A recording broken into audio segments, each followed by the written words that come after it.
নাই, কবর দেশে চলে গেছে। মা বাবার নাজাতের জন্য, মুক্তির জন্য আমরা তাদের পক্ষ থেকে কিছু দান করব। আল্লাহ যেন দানটা কবুল করে নেয়, মঞ্জুর করে নেয়। বেশি বেশি টাকার মালিক যেন বানায়া দেয়, আমিন।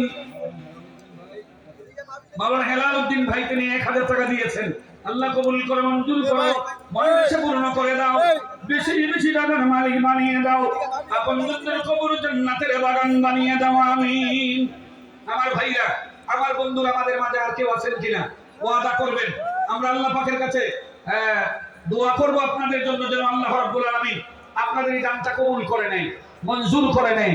বেশি বেশি টাকার মালিক যেন বানিয়ে দেয়, সকলে বলি আমিন। আর কেউ আছে আপনাদের মাঝে যে হুজুর আমি 10,000 টাকা দিব, আমি 20,000 টাকা দিব, 1 লক্ষ টাকা দিবেন? 2 জন ভাই তো ওয়াদা করছিলেন।